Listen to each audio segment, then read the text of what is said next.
Hey folks, welcome back to my channel, Relationship Haven. My name is Gary, and I hope you're all having a fantastic day or evening wherever you are.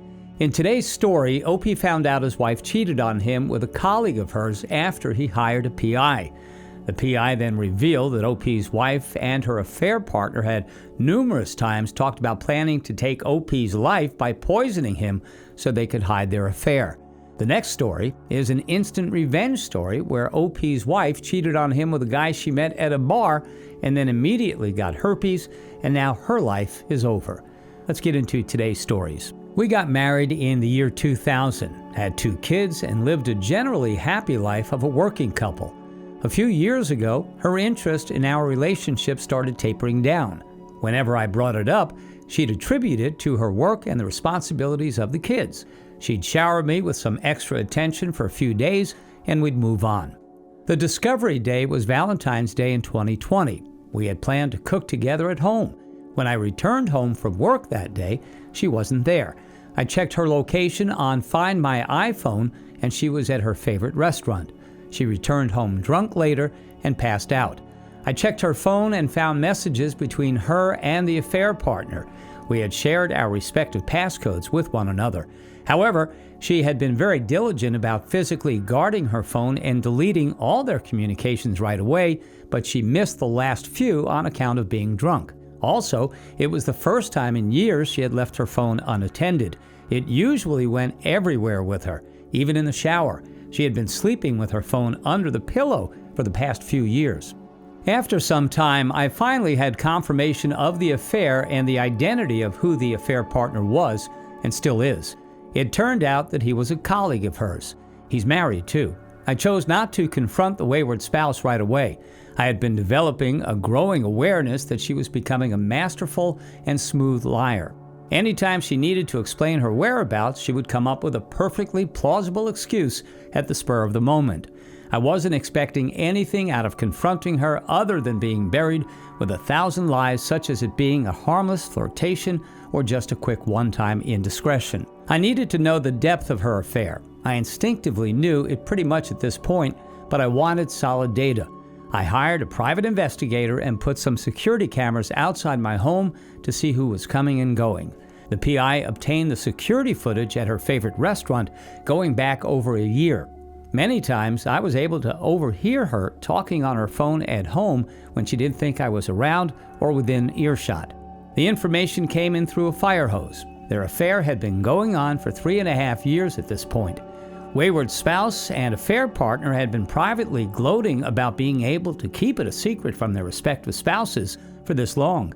Their prevailing sentiment was that if their respective spouses hadn't discovered the truth, everything, including the very affair, had to be their own fault. More details kept coming. Her penchant for unprotected sex, her pregnancy by affair partner, and an abortion she had, as well as their home visits during lunch hours for sex, phone sex when they couldn't meet, and dissing everyone around them. I was shocked by how thoroughly contemptuous she was towards even those of her friends who absolutely adored her. She has such a planet-sized network of them.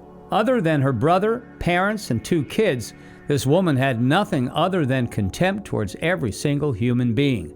I've always known her to use superficial charm to get validation, companionship, get her way, or just influence friends to behave to her liking.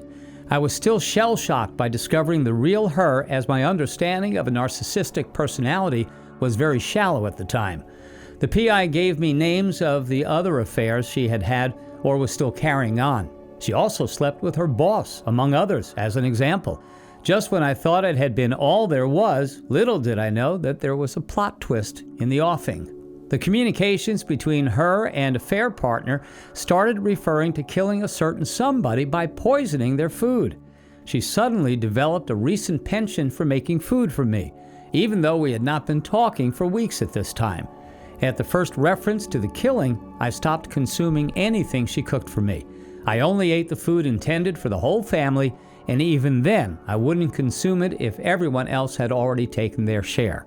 The first reference to killing was so subtle that it was almost an animal instinct on my part to take such precautions. I felt I was being silly and paranoid. However, their subtlety soon went out of the window as their frustration mounted and their discussions descended into inflamed arguments. Affair partner was urging her to kill me as soon as possible, and she was frustrated because, in her own words, how can I add poison to the whole food? I immediately canceled my life insurance. My mental health had been tapering down for a while, and I was struggling to maintain my sanity. Nothing more was to be gained by staying the course. So, for the first time in months, I spoke to her. I told her that it was time to start planning for our divorce and that I knew about her and the affair partner. I gave her 4 to 5 quick examples of things that she couldn't believe in her wildest dreams that anyone other than the affair partner and she could have possibly known. I concluded with the assertion that my decision for divorce was 100% final. Moments into the conversation, her eyes went wide and her jaw hit the floor. The whole speech took 2 minutes, and that was the end of a 20-year relationship. It's now been 22 months since the discovery day and 10 since the divorce was fully finalized. My daughter lives with me half the time, and my son lives with my ex-wife full-time. My son had discovered about their affair on his own, as he had been to her work and seen them acting extremely familiar with each other. Post-divorce, he asked me if his hunch of the affair was true. I confirmed it, but made sure not to add anything more. He spilled the beans about the affair to my daughter, too. Child support is pretty punishing in the state I live in, and despite making a 6-figure salary, I'm living on what's essentially poverty wages. I focus on physical and mental health, had 2 brief relationships since the divorce, and hope to land a long-term partner. Every morning I wake up and realize I'm alive and sane. My mind gets filled with serenity. I'm at peace with the world for the first time in ages.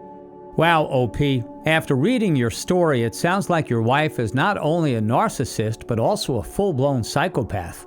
Your wife and her affair partner were willing to take you out just to uphold their affair. Your wife and her affair partner honestly sound like monsters, and they both deserve each other. I would recommend finding a way to contact and tell the affair partner's wife if you can. I would also tell your son everything that happened. Your wife has absolutely zero remorse, and your children definitely do not need to be around a dangerous woman like that. Let's see what the comments had to say about the situation.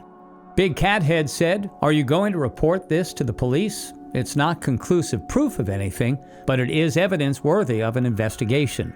OP responded by saying, "The evidence is not admissible in court. We don't live together anymore, and I'm not in danger. My main concern is what kind of impact it might have on the kids if it, the murder plot that is, becomes a piece of public knowledge. As it is, the divorce has been very hard on the kids."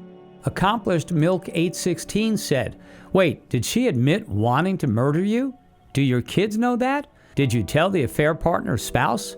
Did your wife want to keep the marriage?" OP's response was, "I confronted her with the evidence and she stayed silent in shocked disbelief. My kids don't know that and I haven't told them. She wanted to keep the marriage, but I didn't." Now let's get into today's second story. I'm posting my story today because over the past year and a half, I have been a lurker on here and have read many of other people's stories. I'm trying to get some sort of insight or clarity that would help me in my situation. There are a lot of heartbreaking stories on here, but also some gems. I hope you can take something away from my story, or that it can give you some sort of clarity on your journey through whatever it is you're going through. Back in 2018, at the end of July, my wife left for a quick work trip on a Thursday and flew home Saturday morning. That evening, my wife and I went to my stepdad's birthday dinner, and nothing seemed off or anything, totally normal. Sunday, we had our typical routine, grocery shopping, errands, and got ready for the work week.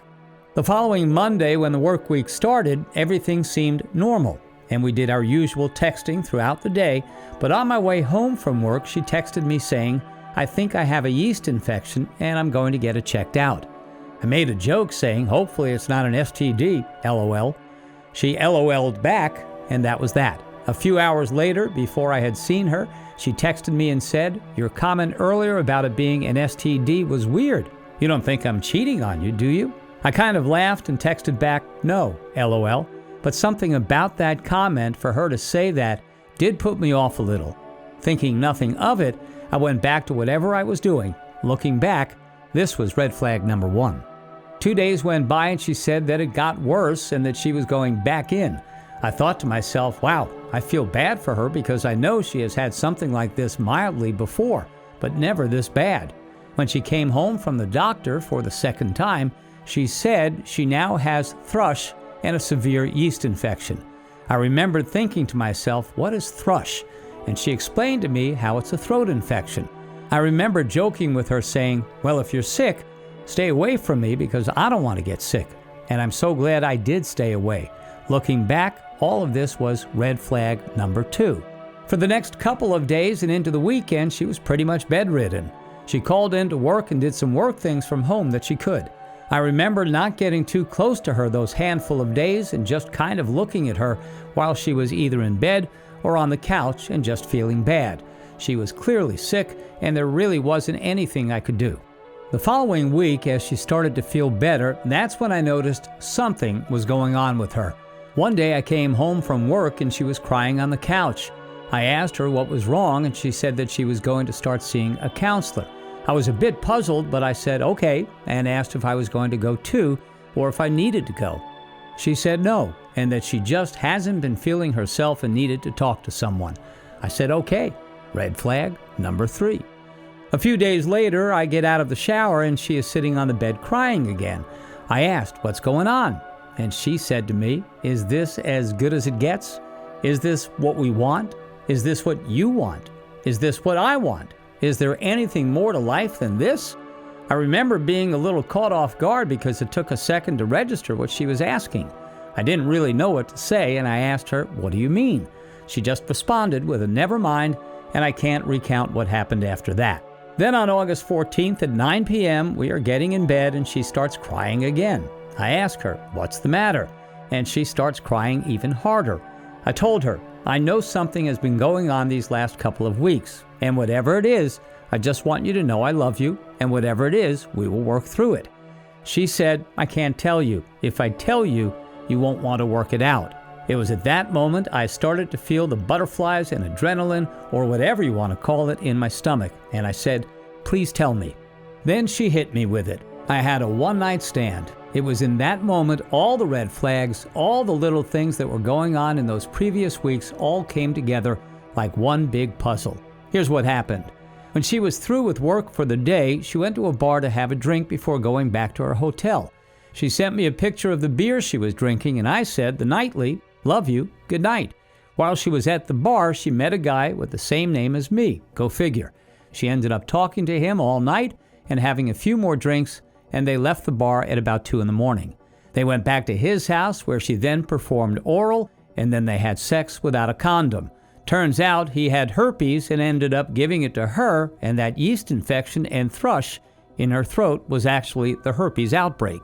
I remember feeling absolutely heartbroken, devastated, shocked, and in disbelief when she told me everything that had happened.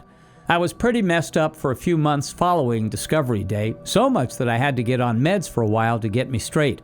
I knew something was physically wrong with me because I felt like total crap all the time, and turns out I had a blood pressure of 149/127. No wonder I felt like crap.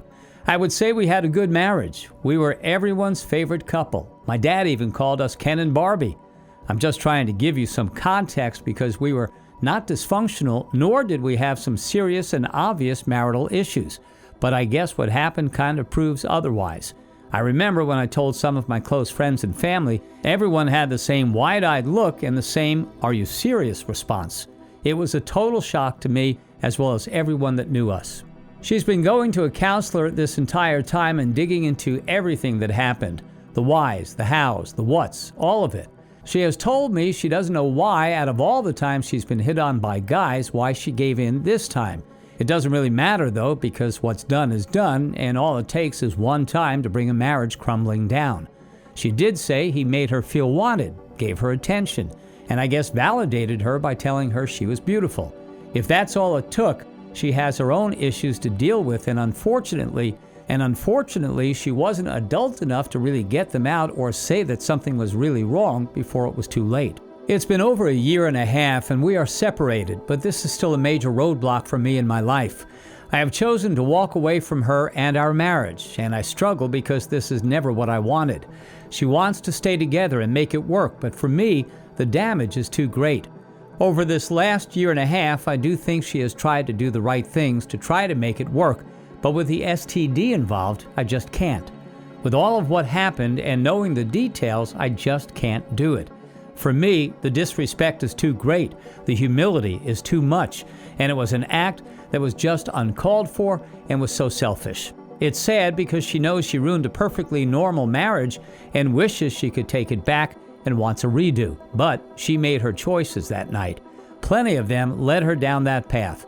I don't think I'll ever understand how she could leave the bar with him, get in his car, drive with him, go to his house, go inside, go into his bedroom. There are so many gates and red flashing lights and ringing bells and all of that. It's just unbelievable, but she made every one of those choices. I've tried to be aware of my pride and keep it in check, and I ask myself why I can't move forward with her. For me, it comes down to my values and beliefs, and what has happened goes against everything I believe in and stand for, due to lots of cognitive dissonances. Then the whole herpes aspect that will never go away and will always be a constant reminder of what she did. And I choose to not put myself at risk of getting it. Mentally and emotionally, it's just too much. Plus, I just don't see her in the same light or view her the same way. I've lost the respect and admiration I had for her. There are a lot of layers to this onion, and it's crazy how something like this can change your entire life, physically and emotionally. I hope this helps you in some way. Keep your head up. You still have a life to live. OP, you 100% have every right to feel the way you do. What she did was very selfish, and you should not have to justify to yourself why leaving her was the best idea. I understand that it hurts to know that your wife was capable of doing such things, but remember that she has ultimately revealed to you her true colors. As you mentioned, her STD serves as a reminder of what she did, which is a sign that you should never take her back. You have a long life ahead of you. You should be thankful you have no kids with her or any other ties. You can and will get through this, while your wife, on the other hand, will have to live with her actions for the rest of her life. Talk about karma.